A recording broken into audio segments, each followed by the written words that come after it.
There's a lot of rumors swirling around a big change within the NFC East. What team could it be? And are the Eagles actually making a move to clean some of this up, coaching staff wise, before either the last regular season game or maybe by the playoff game? We better turn around. Because I've seen enough horror movies to know any weirdo wearing a mask is never friendly.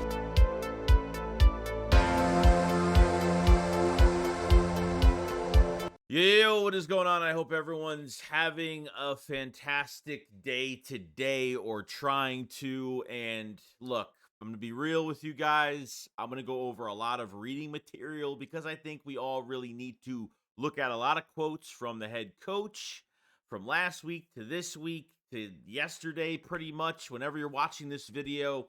And a lot going on with this team. I'm gonna go over some Nick Sirianni stuff, obviously injuries, obviously things that happened in the game, things that I kind of missed on because when I'm streaming the game, I definitely miss a lot of things, and I was so stressed out the other day. I didn't know what to do with myself. I really didn't. I mean, this is probably the biggest downfall, the biggest crumble, the most pathetic, most embarrassing team I have ever rooted for. And it's looking like, I mean, at this point, this is the worst team in the league. I mean, this is how they're playing right now. And a lot of questions, a lot of eyebrows raised right now. A report came out by Josina Anderson saying changes circling the NFC East. One potential move would be unexpected.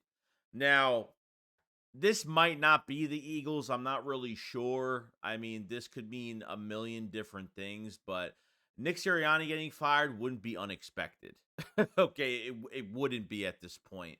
Or it could be Howie Roseman because maybe Jeffrey Lurie, because Jeffrey Lurie, that's his boy. That's his adopted son. I mean, literally. I don't think that would ever happen. I think that would be the most shocking thing with Jeffrey Lurie firing Howie Roseman. That would be whoa, that would be kind of crazy. But I just can't believe that at all. I don't think it's Brian DeBall getting fired. I don't think it's going to be a head coaching fire or something like that. Ron Rivera, I could see them doing it with the Commanders just because, new owner. They got rid of some players that were part of the old tree with Montez Sweat and Chase Young and some of these other guys. And they're kind of starting fresh, brand new, and maybe they want some new leadership at the head coaching job. So I could see them, and obviously not the Cowboys. They're playing well, and they're second seed right now. So I think it's either a Ron Rivera move, but surprising, unexpected. Unexpected to me. If somebody was fired from the Eagles as unexpected, it would be the GM and Howie Roseman. Since we have been speculating on this all year that this is more than coaching. This is an ownership to GM type thing where Howie Roseman has been, Howie Roseman has control over a lot of things, and he has control over the last three roster spots, after training camp, before the regular season starts. The analytics are heavily involved. As much as the analytics department, we don't hear their names, we don't see them. They are a huge part of it, and Howie Roseman has approved of this method, and that's why you have your yes man and Nick Sirianni, and it just goes on and on and on. It's like it's a repeating thing that we've been doing. Um, so that is interesting news. It's interesting that this news came about right after the Eagles lost the next day. So that's what makes it more interesting. Howie Roseman out the door, I doubt it. But if they think that Nick Sirianni firing would be an unexpected firing, trust me, it's not unexpected at all. Now, to go towards Devontae Smith, we all know he was in a walking boot. I just a 3rd and 20 screen pass to Kenneth Gainwell. You got Devontae Smith blocking on that, and that guy should never be near blocking in screens. I mean, the guy doesn't have the body for it, and those screen passes are dangerous for blockers because guys can roll up on you, especially if it's a messy screen pass for defenses are reading it and it's a huge pile of shit that happens, in a group tackle or whatever. So really pissed me off. I was hoping it wasn't serious. So I want to go over what Nick Sirianni said about Devontae Smith's injury. Okay, before we go over the details if he's okay or not, Nick Sirianni said that he spoke to Devontae, was still in crutches and a boot, says, we'll see if he'll play Sunday. He's a warrior. His toughness contagious. The way he puts his body on the line, throws his body around, everyone feeds off of it. It's so fucking like his words are so they're like he talks like a fake. I don't even know, dude. It's like false hope at this point. Like he tries to make every little thing so positive now, and we all know that we're far from that. We are far from positive, and yeah, feeds off. Yeah, sure he does. Well, he's a great player, but it's just like the way Nick says shit is so childish and just like, dude, like get with the program and be realistic with where this team is at right now. But other than that, Devontae Smith, there was a doctor that talked about the injury. It's a mild ankle sprain as of right now. It's not serious at all. Um, not serious whatsoever. Him playing Sunday, I mean, he's putting pressure on that ankle, which is great. So, everyone was thinking it was, going to be, an ACL. I mean, I don't know if it was, I've seen people can walk on ACLs after it happens. It's happened before, but he was walking actually on that boot, which is great. So it's not serious, but really depending on what happens later on, since the Philadelphia Eagles are 22.5 underdogs against the Giants next week. 22.5 underdogs next week. That's how bad this team is right now. That's what everybody thinks right now. It's crazy. 22.5. Nobody has the Eagles winning this game next week. Barely that. Nobody does. And this depends on if, this really, I don't know. I mean, there's no way he's playing. I don't think they play. This game means nothing. The seeding doesn't mean a damn thing anymore. It's fifth seed. You're either playing Tampa, you're going to play the Saints, you're going to play Atlanta. I don't know. There's a few, most likely it's probably going to be Tampa Bay, which, third to fifth seed, whatever it's going to be. It's going to be Tampa Bay playing in Tampa most likely. So, at this point, I mean, Nick already talked about sitting the starters, and I think it really depends on the Cowboys, what they do against Washington. But let's be honest, guys, like, I don't think the Cowboys are losing against Washington at this point. If they lose and the Eagles win, then yeah, great. They move back up. But as of right now, it's pretty much done. It's pretty much done. I mean, I think this is a week where you really have to get these players more healthy. And Devontae Smith needs to be healthy for the playoffs, 100%. So you want to make sure he's good. And I don't see them rushing him this week and playing him on Sunday. I think they should rest some guys. For me, my opinion, I think they should rest everybody. That's just me at the end of the day, all right? Now, Sirianni is just so weird to me because, like, he'll say one thing after the game, and then the whole next day after that, he will say a totally different thing, contradict himself on statements that he said post-game of the Cardinals game. I mean, at this point, like, he had the press conference yesterday, and it was just like, oh yeah, on the last drive, I really should have, been more aggressive. He says he should be more aggressive after literally the Cardinals gifted you an onside kick, and you know what?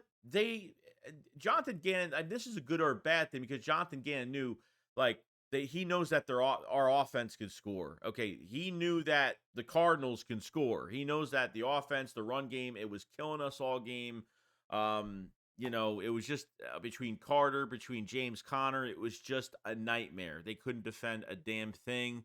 But we should have been more aggressive on the last drive. It starts with me, how aggressive we play it. But then the post game, you said the complete opposite, saying he thought they weren't playing conservative at all. Come on now, dude. Like, what is this guy saying? What is he doing? Like, did Howie Roseman tell him to, like, say something different the day after the game than what he said at his press conference post game? Like, seriously?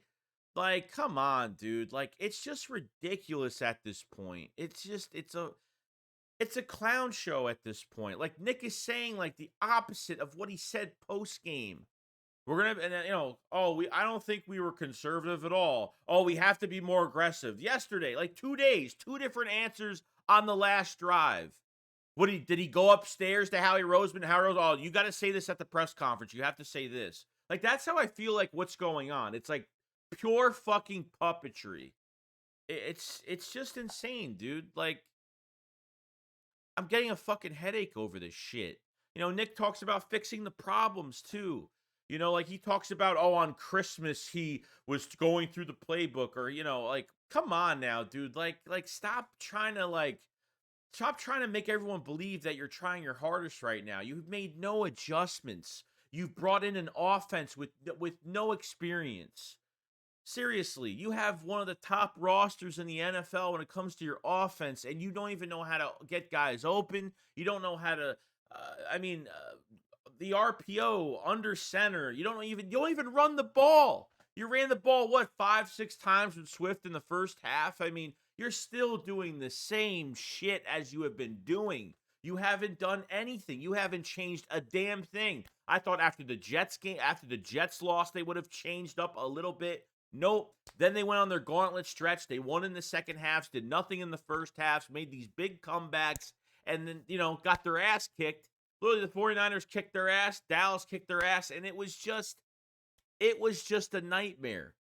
10-1 with a 2-game lead in the conference. I mean, and you blow it, dude. You totally blow this whole fucking thing. I mean, I can't even hold it in anymore. Like, this is how annoying it is.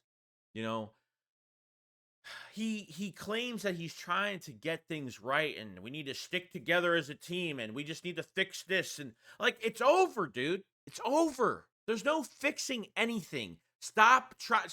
Just be honest. Just be honest. I don't even need this guy to say that the season's over. I just need to say that we have a lot of issues right now that are being worked out. There's things going on that really need to be worked. I mean, at least if he said that, it's like, okay, there are a lot of issues, and it's all starting to come out now.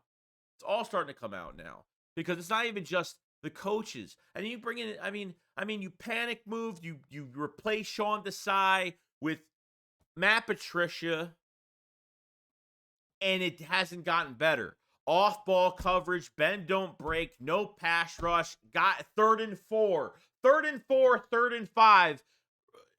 3rd and 4, 3rd and 5, your secondary is 8 yards off the receivers and tight ends. I mean, how do you contend? How do you not play more man in those situations? How are you that afraid?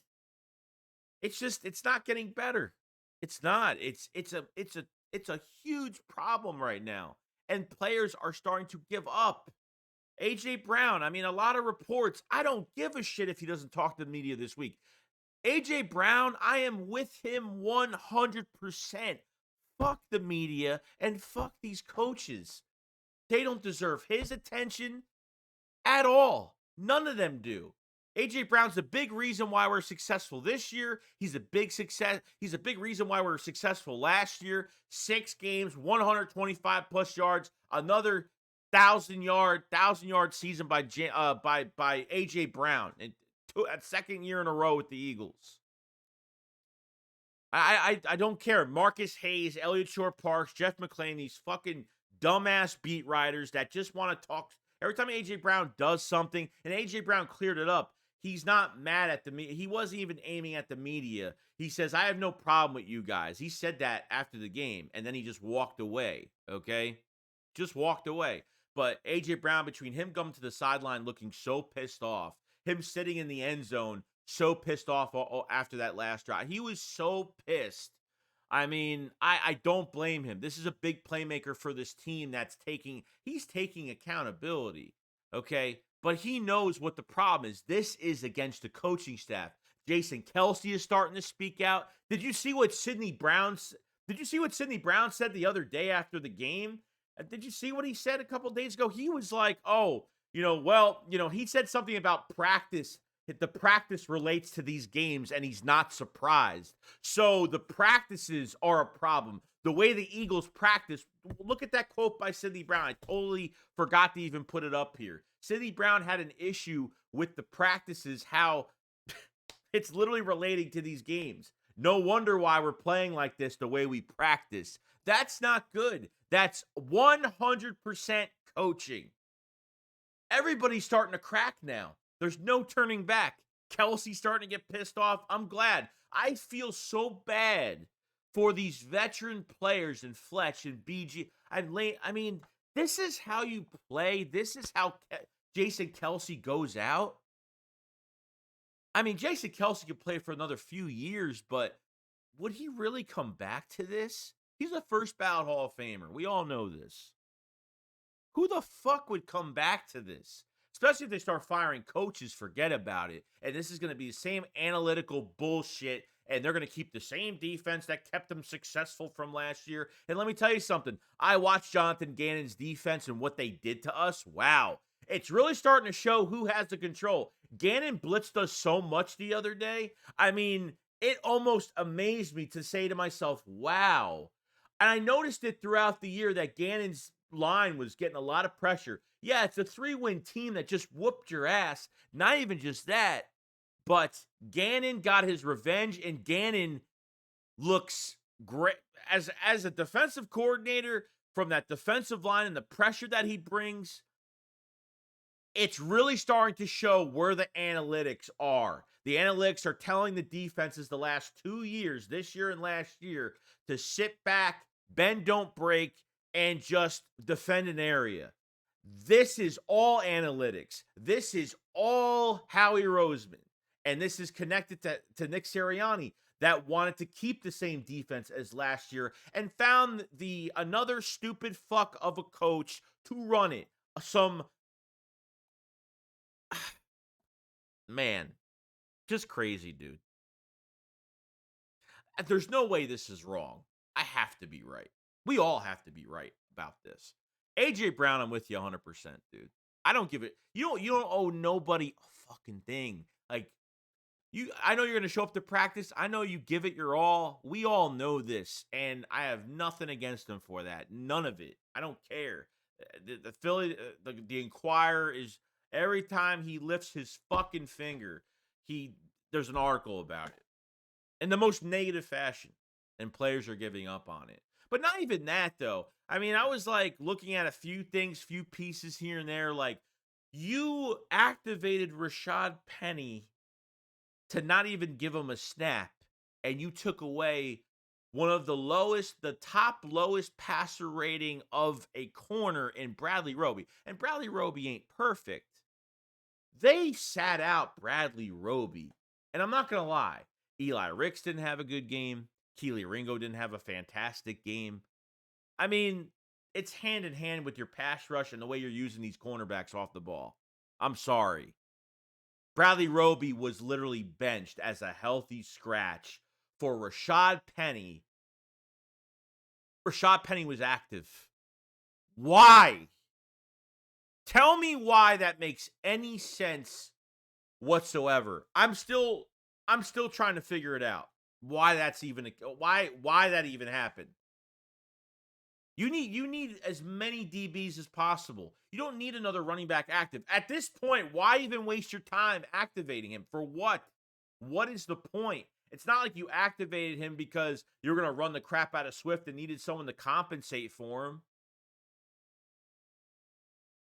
You bench Bradley Roby to activate somebody that didn't get it. Who's making these fucking decisions? Seriously, who's making these decisions? On top of that, Avonte Maddox hurt again. I don't know and he played god fucking horrible. I know it's his first game back, but Jesus Christ, he played horrible. He couldn't cover a fucking thing the other day. Couldn't cover nothing. Horrible game. Hopefully with some more time, but Avonte Maddox, I'm already done with him this year. I'm already done. I want him off the team after this year. A $10 million cap hit. The Eagles aren't keeping him for that cap hit that he's getting. They're not extending him. I mean, 5 injuries in 3 years. I mean, seriously. I mean, it's that bad. 5 injuries in 3 years. This is his 5th injury. I don't know what it is. He had an X-ray on his right arm or something like that, and he left the game. He left the game later on. You were forced to put Bradbury at they put Bradbury at nickel too some parts of this game. I mean, I just like they have no idea what they're doing. It's a mess, guys. And this is not even like a bad defensive roster. They don't play smash mouth football. They don't play aggressive. The defense isn't built this way. There's no leadership. The players have been starting to quit after that Dallas loss. After the 2 straight weeks of getting your shit pushed in. Yeah. And then Hassan Reddick was in a lot of coverage, the most he's ever been in his probably this year for the Eagles. And this is what Nick had to say about Hassan Reddick in coverage. He said he dropped 7 times, okay? He says you're trying to not be predictable in different fronts that you're in. I know when we see somebody that's predictable in anything, right? That we try to take advantage of that. And so you're trying to not be predictable. We know. He gets paid to rush the passer, and he's really good at it. But again, quarterback is going to get it out even quicker if he knows exactly what's happening. Oh, my God. Dude.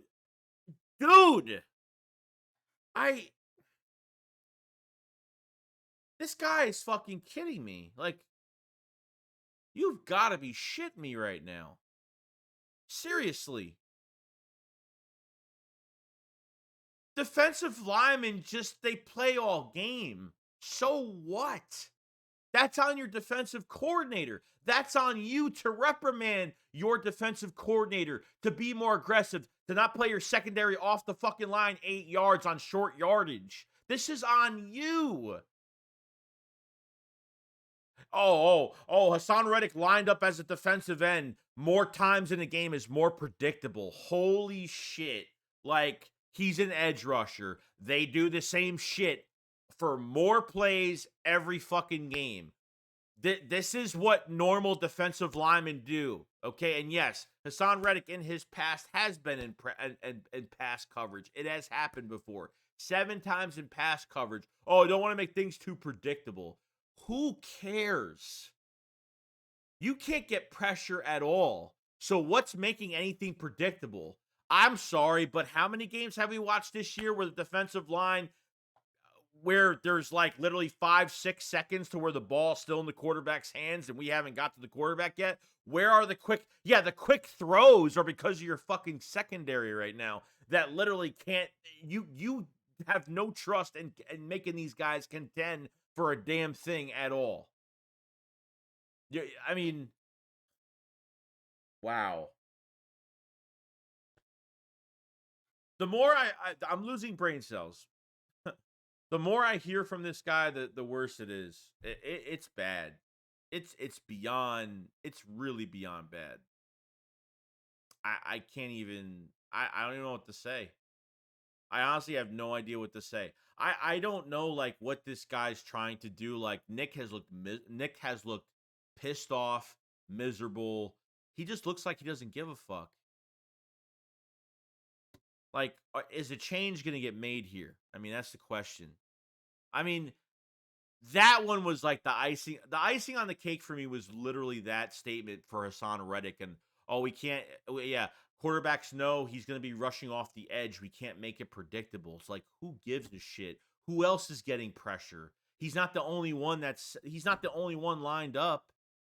Blame your secondary. Blame your so-called new play caller for your defense and Matt Patricia that's running the size playbook, which it's not the size playbook. It's your fucking playbook that you want to keep from Jonathan Gannon last year. Whatever that meant, because Jonathan Gannon showed us a whole new brand of fucking football. At least Nick Rallis, that used to be our fucking linebacker coach, knows how to call a defense. That's how first year defensive coordinator and Nick Rallis, that was the Eagles linebacker coach, literally has been very, very good. Okay, the team they're really bad against the run. They're not horrible against the pass, but they could be better. But when it comes to pressure, They're top categories.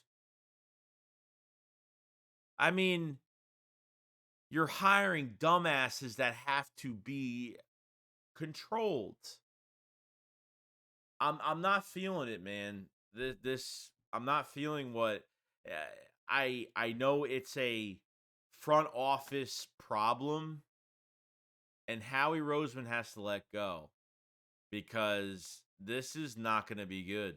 This is not going to be good at all. So that's all I got to say. I want to go over some quotes from Nick. A big rumor for the NFC East that's going to be unexpected. Could it be the Eagles? I don't know. Could it be Nick? Could it be Howie getting fired? I don't know. We'll find out though. But I'm sorry, like I'm really trying to like keep my cool and like I'm just so like fucking tired of this team. Like I'm sick of it. Like I'm totally sick of it. I can't believe we're in this position. I never thought that we would ever be in this position, but I think things are starting to catch up with us, which is the front office guaranteeing that they need analytics for everything. And Howie Roseman has final say on a lot of shit that he really shouldn't. And Nick is being controlled, and Nick is controlling Sirianni is controlling Nick. Nick is controlling both coordinators. That's how it goes. And players are getting pissed off because of it. And players are starting to crack. So that's all I got to say. Nothing much else than that. You guys have a fantastic day, and we'll see what happens the next few days if any changes happen. But let me know in the comment section below what you guys think. Appreciate all the support on the videos, on the live streams. All the support's been great. Don't take it for granted at all. Thank you so much. Make sure you subscribe to the channel. Like the video if you guys can.